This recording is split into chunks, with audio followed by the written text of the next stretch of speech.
Bienvenidos a una emisión más de su noticiero de ABA Televisión. Mi nombre es Cristian Romero y estas son las noticias. El Papa Francisco agradece la liberación de un misionero italiano en el Día Mundial de las Misiones.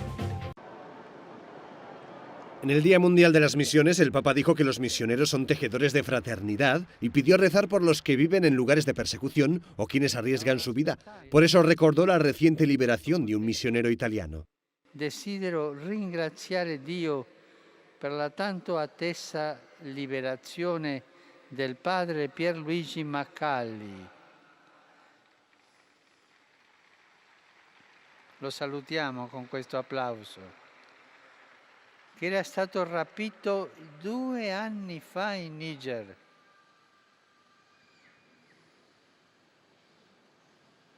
Francisco también recordó a los 18 pescadores italianos que están secuestrados en Libia. Pidió oraciones por ellos y para que mejore la situación en el país. Fratelli e sorelle, è giunta l'ora di fermare ogni forma di ostilità, favorendo il dialogo che porti alla pace, alla stabilità e all'unità del Paese. Preghiamo insieme per i pescatori e per la Libia, in silenzio. El Papa también saludó a los peregrinos presentes, pero se detuvo con una comunidad en especial. Particolare saluto e benedico con affetto la comunità peruviana di Roma, qui radunata con la venerata immagine del Señor de los Milagros. Un applauso alla comunità peruviana.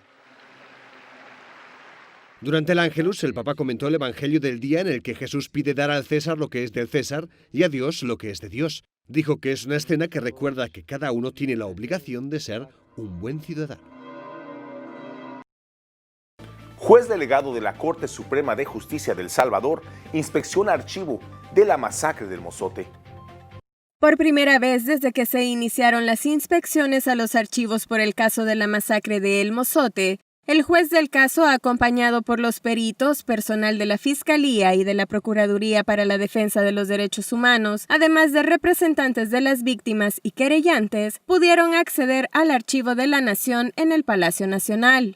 Silvia Rosa Hidalgo, procuradora adjunta para la defensa de los derechos civiles e individuales, explicó que de parte del Archivo General de la Nación se habían encontrado unas cajas y que serían los peritos quienes examinaran los archivos que en ellas se encuentran. Ahorita lo que se está haciendo, se ha instalado una mesa donde están los peritos, se han mostrado alrededor de 3 cajas donde supuestamente hay archivos militares, pero son archivos militares que ni ellos saben qué es lo que contienen las cajas. Pueden ser archivos que guardan cosas administrativas, documentos administrativos o archivos ya muy viejos, ¿verdad? Que no tienen nada que ver con el conflicto armado.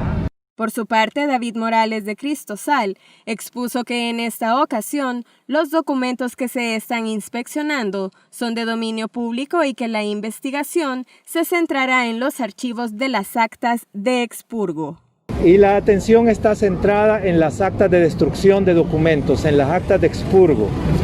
Recordemos que tanto el ministro pasado, David Munguía Payés, como el presidente Bukele actual han sostenido la tesis de la supuesta destrucción de archivos militares y que ya no hay nada de documentación del conflicto. No han respaldado nunca sus palabras con evidencia y nunca acudieron a la Fiscalía General a denunciar una supuesta destrucción ilegal. Si no hay archivos de destrucción o actas de destrucción de archivos donde conste que los archivos militares de la guerra fueron destruidos, los archivos fundamentales que buscamos, se van a configurar varias hipótesis, ¿no? Una, que se está mintiendo sobre el tema de la destrucción, o 2, que se destruyeron de manera ilegal, pero esa destrucción ilegal también debe dejar rastro. Representantes de las víctimas reafirmaron que lo que buscan es que se esclarezca el hecho y justicia y reparación. Nosotros lo único que andamos buscando es que se esclarezca la verdad, que se haga verdad, justicia y reparación es lo que buscamos nosotros.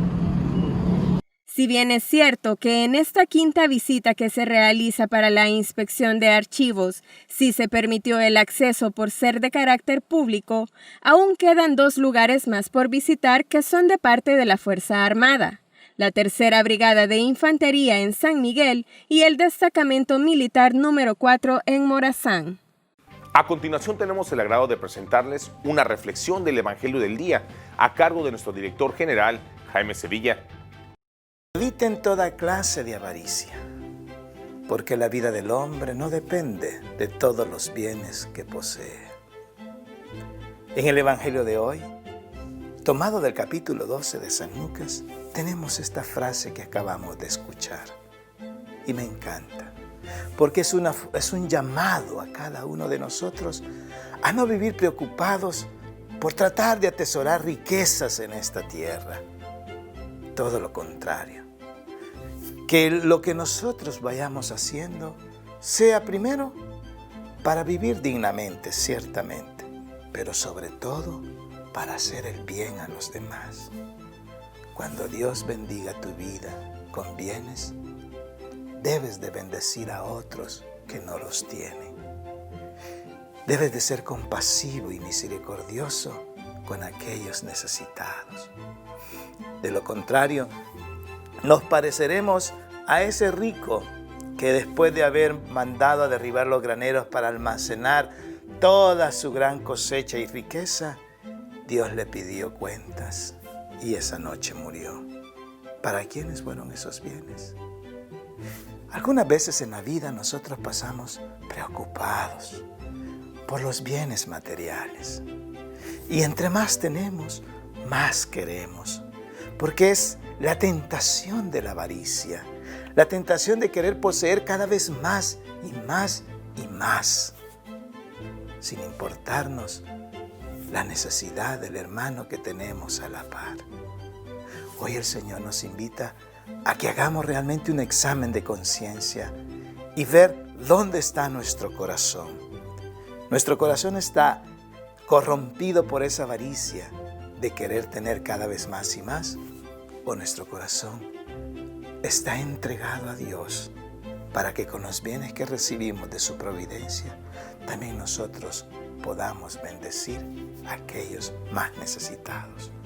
Que el Señor nos dé la gracia y la luz para poder descubrir siempre cuál es la situación de nuestra vida actual. Que así sea. Unámonos en oración con el Papa Francisco por las mujeres en estancia de responsabilidad en la Iglesia.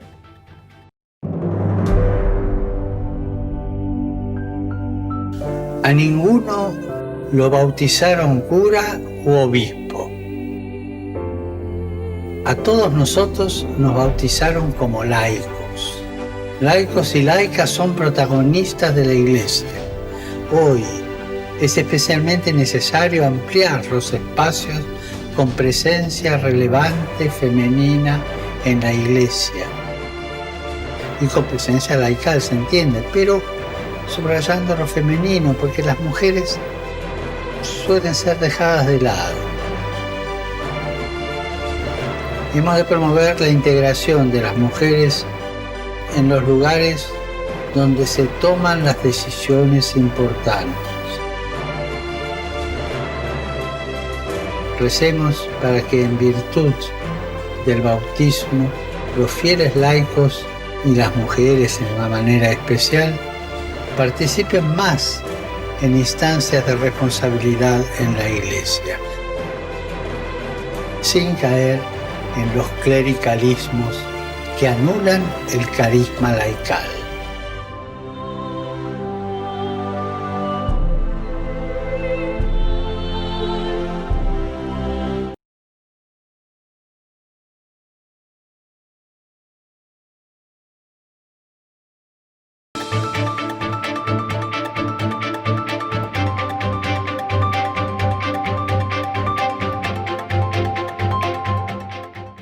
Estas son las noticias más importantes de los Estados Unidos, traídos gracias a La Voz de América.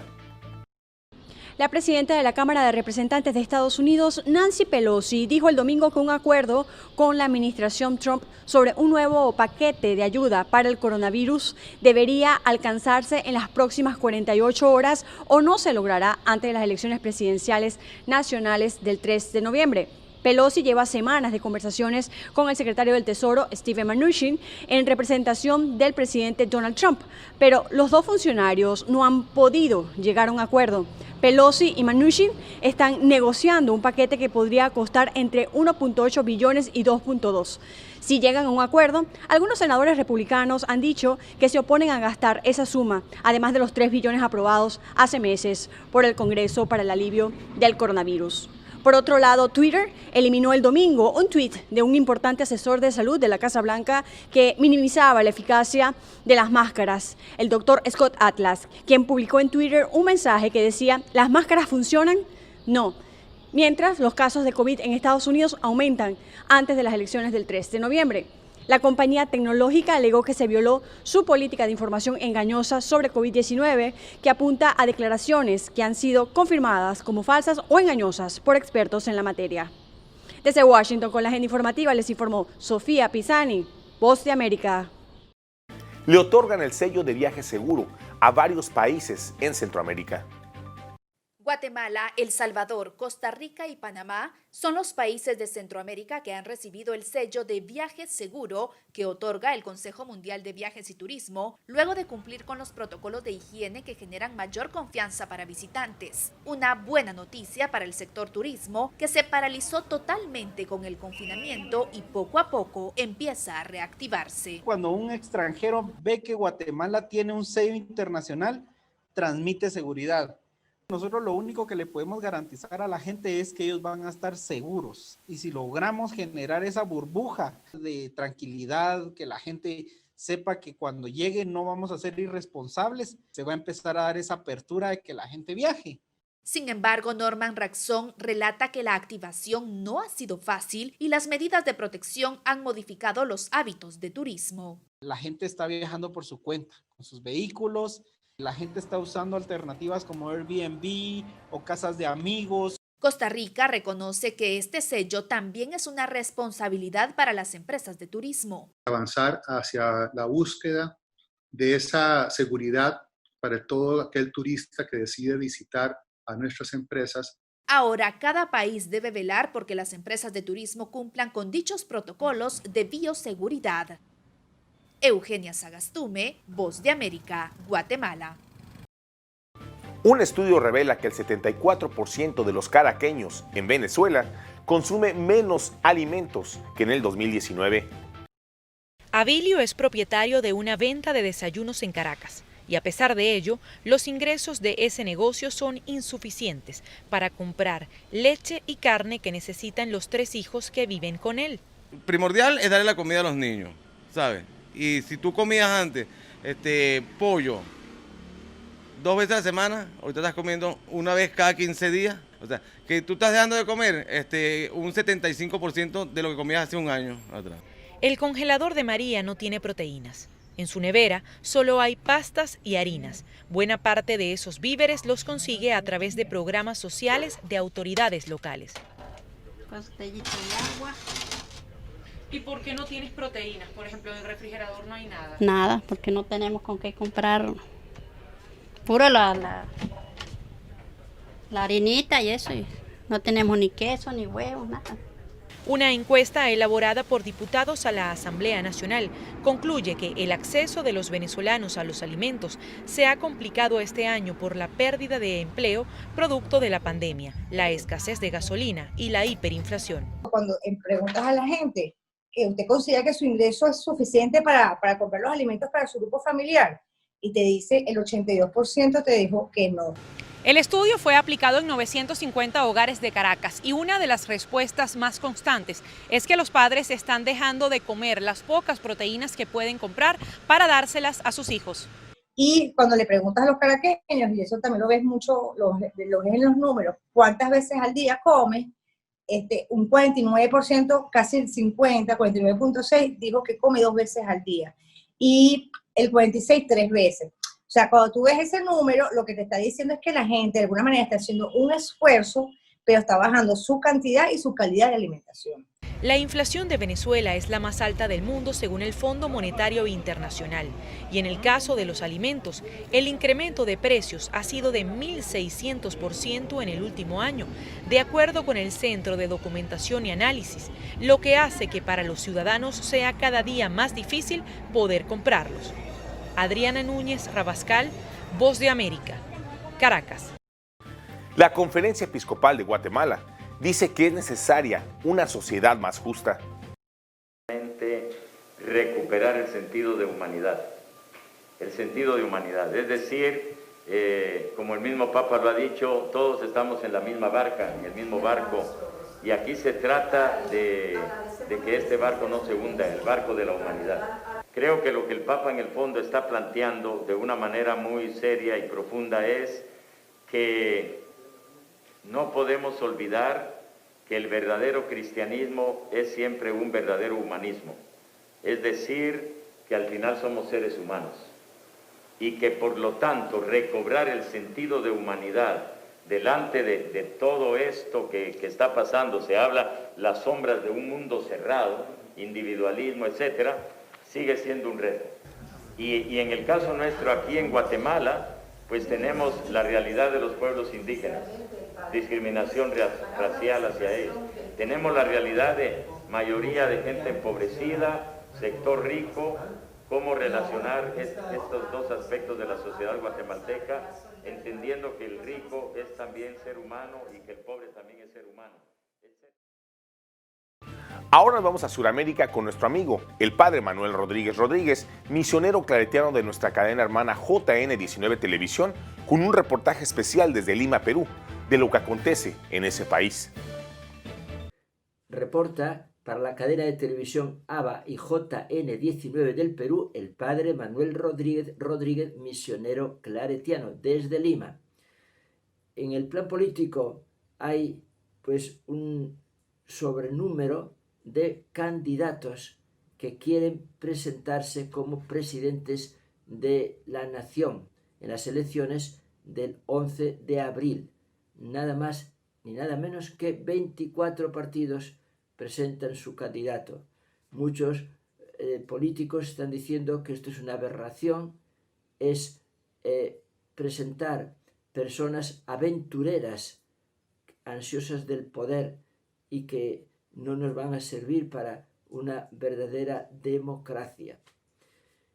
También hay una polémica fuerte porque muchos quieren investigar al presidente del gobierno porque cuando era gobernador en el sur, en Moquegua, según ellos, recibió 1.300.000 soles para conceder la obra a cierta empresa. El sector turístico se comienza a abrir. Ahora, a partir del 1 de noviembre, del 1 al 15, se abre Machu Picchu. No pueden ir más de 600 personas al día. El tren que los lleva tiene que ser el 50%, guardar también las distancias y todo el protocolo que exige, pero algo es algo. Y lo bueno es que del 1 al 15 de noviembre, los que se hayan inscritos, los peruanos que se hayan inscritos, pueden visitarlo gratuitamente. Así va a comenzar pues, la apertura de esa maravilla del mundo. El Señor de los Milagros sigue cautivando al pueblo peruano. No se puede acompañar la imagen por las calles, pero se hace el culto de forma virtual. Este 19 de octubre comienza a las 9 de la mañana con la misa presidida por el nuncio de su santidad, Monseñor Nicola Girasoli. A las 3 de la tarde, Vía Crucis. Y a las 8 de la tarde también habrá una misa por la 11ª cuadrilla del Señor de los Milagros. La pandemia sigue avanzando, aunque más lentamente, gracias a Dios, tanto en los contagiados como en los que fallecen. Según estadísticas oficiales, hasta el día de hoy han fallecido por la pandemia 33.759 personas. En las últimas 24 horas han fallecido 57 personas. Reportó desde Lima el padre Manuel Rodríguez Rodríguez, misionero claretiano.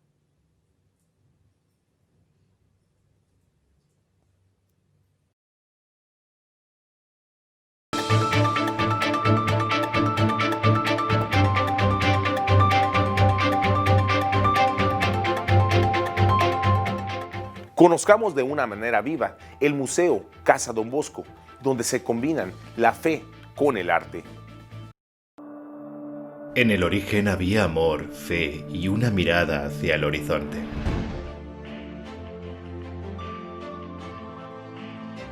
En el origen estaba la luz que iluminaba un cobertizo. Un cobertizo que se volvió una casa donde sumergirse entre sueños, emociones y sonrisas. Donde escribir el futuro. Y hoy esta casa ha llegado hasta nosotros. Y entonces, cerremos los ojos y miremos. Veremos a los muchachos ir a buscar piedras al río y acomodarlas en la pared del comedor. Un poco por juego, otro poco por arrimar el hombro. Los veremos llenar los pasillos de alegría, mientras mamá Margarita intenta cocinar, ordenar y ocuparse de todos ellos. Veremos a Don Bosco en el pórtico de las buenas noches, al dar el último pensamiento del día a sus jóvenes. Lo veremos escribir y rezar en su pequeño cuarto.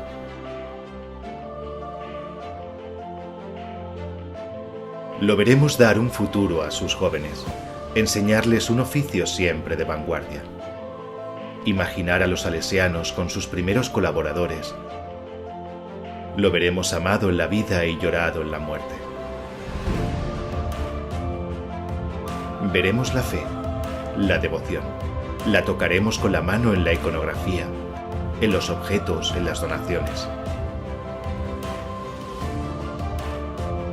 Y veremos el tiempo de Don Bosco, el 1800, un tiempo de conflictos, de cambios, pero también de arte, de nuevas tecnologías, como la fotografía. Aquí, entre estas paredes, se inició la congregación, la gran familia salesiana que llegó a todo el mundo. Esta casa es un viaje entre la fe y el arte, la vida y la historia, el amor y la luz. Una luz siempre viva, como la providencia. Entonces, abramos los ojos a esta luz y entremos. Bienvenidos a los orígenes. Bienvenidos a la Casa Don Bosco. Hoy, 19 de octubre, en el santuario de la iglesia, celebramos el Día de San Pablo de la Cruz. Conozcamos su historia. Los impresionados habitantes de Vetrala no salían de su estupefacción al ver a esa magra figura avanzando por las calles del pueblo con una rústica y pesada cruz a cuestas, con un dogal al cuello, con los pies descalzos, lacerados por el terreno áspero y el rostro ensangrentado a causa de la corona de espinas que rasgaba sus sienes. E iban formando un solemne cortejo que, entre curioso y sobrecogido, lo seguía hacia la plaza, a la que llegó bajo el calcinante sol de agosto, y en medio de un silencio sepulcral tronó su voz jadeante, reclamando penitencia y arrepentimiento. Mayor fue el asombro y el recogimiento de los lugareños al reconocer al padre Pablo de la Cruz, quien sin recuperar el aliento describió tan vívidamente la pasión de nuestro Señor Jesucristo, y de tanto en tanto se flagelaba la espalda con un fuste de varios ramales con pequeñas bolas de hierro en las puntas, que los pobladores cayeron de rodillas y en medio del llanto y arrepentimiento general prometieron enmendar sus vidas, recibieron la absolución y en adelante la meditación sobre la pasión y muerte de nuestro Señor Jesucristo se convirtió en el centro de su vida cristiana. Y sin recuperarse, el padre Pablo de la Cruz continuó su evangelización por la región con su cruz a cuestas.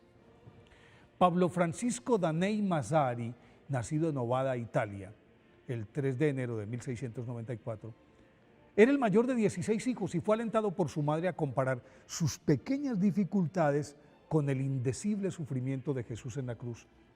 Y por eso desde muy pequeño centró su vida, piedad y meditación en la pasión y muerte del Salvador. Y en consonancia con el dolor del crucificado empezó a ayunar, a infligirse castigos corporales idénticos a los que sufrió Jesús y a permanecer arrodillado en oración días y noches enteras. A los 21 años quiso formar parte de la cruzada convocada por el Papa Clemente XI para combatir a los moros, pero Dios le hizo saber que no lo necesitaba blandiendo la espada, sino la cruz. Y le dejó entrever que debía fundar una orden dedicada a recordarle a la humanidad que la pasión de Cristo había sido el mayor acto de amor de toda la creación y por tanto merecía que todos los hijos de Dios se hicieran partícipes de su sufrimiento. Inclusive, en una visión la Santísima Virgen le mostró el hábito negro que habría de usar su congregación, con un corazón en el que estaba engastada una cruz blanca y debajo el nombre de Jesús, vestimenta que empezó a usar con su nuevo nombre, Pablo de la Cruz, en 1720, cuando le fue impuesta por el obispo Gattinara, e inmediatamente viajó a Roma y fracasó en su primer intento de lograr su aprobación. Entonces se fue a vivir como eremita con su hermano menor Juan Bautista al Monte Argentario, desde el cual volvieron a Roma, estudiaron teología, evangelizaron, atendieron enfermos en los hospitales y al cabo de algún tiempo fueron recibidos por el Papa Benedicto XIII, que se entusiasmó con el proyecto, los ordenó sacerdotes en 1727 y les dio un permiso oral para su fundación. Entonces volvieron a Argentario, abrieron su primer monasterio que pronto tuvo suficientes monjes y por fin en 1741 fue aprobada oficialmente por el Papa Benedicto XIV la Congregación de la Santísima Cruz y Pasión de Nuestro Señor Jesucristo, denominación que pronto se abrevió como Pasionistas. A medida que San Pablo de la Cruz iba fundando nuevos conventos, curando milagrosamente enfermos, inclusive a distancia, mediante el don de la ubicuidad, predicaba con su cruz a cuestas en todos los pueblos por los que pasaba y recogía la generosa cosecha de conversiones que transformó la espiritualidad de Italia en el siglo XVIII. Al final de su estoica vida, tuvo tiempo para fundar la Congregación Femenina Pasionista.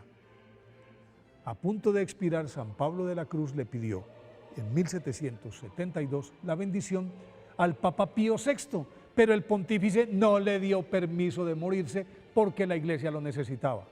Entonces, milagrosamente se mejoró y aplazó su muerte hasta el 18 de octubre de 1775, cuando falleció en olor de santidad en Roma y fue canonizado por el Papa Pío IX en 1867. Por eso, hoy día de su festividad, pidámosle a San Pablo de la Cruz que nos dé entereza para aplicar su frase: Señor, yo te seguiré y perseguiré mientras me quede un hilito de vida.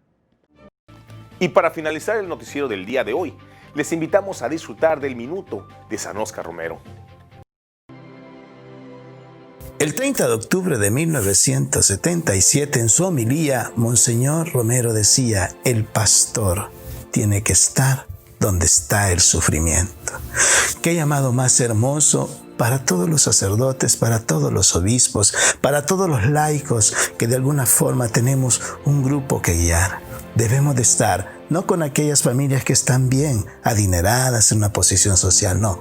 Debemos de estar con aquella familia que sufre soledad, desprecio, marginación, aquella familia que sufre el hambre, la miseria. Ahí es donde tiene que estar el pastor. No ser amigo de los que tienen solamente dinero o que están en el poder, sino ser amigos del que sufre. Y así llegamos al final de una emisión más de su noticiero de ABA Televisión. Muchas gracias por su preferencia y continúe con nuestra programación. Los invitamos a sintonizarnos las 24 horas del día por www.abatvn.com, por Canal 75 de Guatemala por Multivisión, en nuestras plataformas digitales de Roku TV y Amazon Fire, así como en nuestras cadenas hermanas y como siempre en nuestras redes sociales. Ahí nos vemos y que Dios les bendiga.